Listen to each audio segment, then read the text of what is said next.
तो hello friend, आज हम लोग कुछ प्रश्न को देखेंगे। जैसा कि 7 अगस्त 2024 को बिहार पुलिस का एग्जाम हुआ है। अब अगला एग्जाम 11 अगस्त को होना है। तो वो एग्जाम में आप लोगों को बहुत ही फायदेमंद होगा। तो चलिए आते हैं पहला प्रश्न पे। शिवालिक पर्वत का प्राचीन नाम क्या है? फर्स्ट ऑप्शन है मैनाक पर्वत, सोमेश्वर पर्वत, कैलाश पर्वत और मैना पर्वत। तो फ्रेंड, इस प्रश्न का राइट आंसर होगा मैनाक पर्वत, जो शिवालिक पर्वत का प्राचीन नाम है। इसके बाद हम लोग देखेंगे नेक्स्ट प्रश्न को। प्याज में गुणसूत्रों की संख्या कितनी होती है?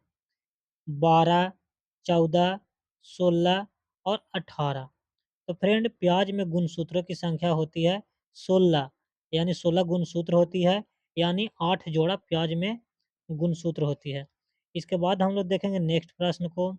बम्बई का वास्तविक संस्थापक कौन थे? मार्टिन किंग, गेराल्ड अंगियार, ईसा खां और शाहजहां। तो फ्रेंड, बम्बई का वास्तविक संस्थापक थे गेराल्ड अंगियार। इसके बाद फ्रेंड, बम्बई को नाम बदलकर 1995 में मुंबई कर दिया गया। इसके बाद हम लोग देखेंगे नेक्स्ट प्रश्न को। योजना आयोग के प्रथम उपाध्यक्ष कौन थे? राधाकृष्णन, गुलजारीलाल नंदा, मोरारजी देसाई और गिरिधारी प्रसाद। तो फ्रेंड, इस प्रश्न का राइट आंसर होगा गुलजारीलाल नंदा।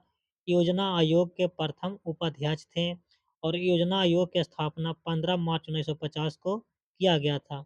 इसके बाद हम लोग देखेंगे फ्रेंड नेक्स्ट प्रश्न को। इसके बाद देखिए, तुलसीदास के गुरु कौन थे? कोंडदेव, बाबा नरहरि, डेनिस पैपिन और आनंद पांडे। तो तुलसीदास के गुरु का नाम था बाबा नरहरि। इसके बाद हम लोग देखेंगे नेक्स्ट प्रश्न को। 1896 में एथेंस में जब ओलंपिक खेल हुआ था, तो उस ओलंपिक खेल में कितने देशों ने भाग लिया था? 11 देश, 24 देश, 14 देश और 15 देश। तो फ्रेंड, इस प्रश्न का राइट आंसर होगा 14 देश। जब प्रथम ओलंपिक खेल 1896 में एथेंस में हुआ था, तो उसमें 14 देशों ने भाग लिया था। इसके बाद फ्रेंड हम लोग जानेंगे, ओलंपिक खेल में अगर कोई खिलाड़ी स्वर्ण पदक जीतता है, तो उसको 75 लाख रुपया इनाम दिया जाता है। और स्वर्ण पदक जीतता है, और जो रजत पदक जीतता है, उसको 50 लाख रुपए का इनाम दिया जाता है। और जब कांस्य पदक जीतता है जो, उसको 30 लाख रुपया का इनाम दिया जाता है। इसके बाद फ्रेंड, 1994 में 1994 में एक बीमा भी है। अगर कोई व्यक्ति ओलंपिक खेल या एशियाई खेल या राष्ट्रमंडल खेल खेला है, तो उसे पेंशन भी दिया जाता है। भारत सरकार ने एक नियम बनाया है, तो उसे पेंशन भी दिया जाता है।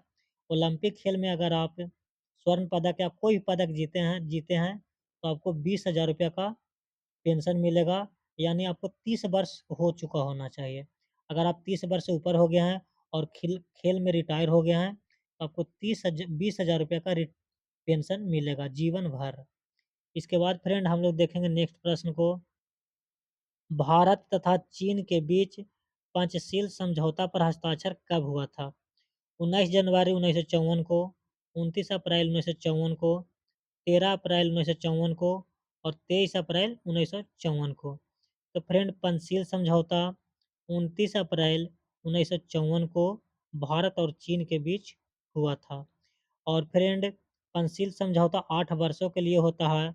उसके बाद आप लोग देखते हैं 1962 में चीन चीन जो है वो भारत पर आक्रमण कर देता है।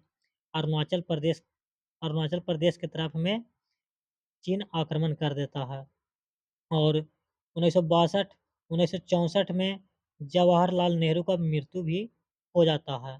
तो फ्रेंड, इतना ही आपको हो सकता है बिहार पुलिस एग्जाम में इस तरह के प्रश्न बहुत फायदेमंद करेगा। तो इतना ही फ्रेंड, जय हिंद।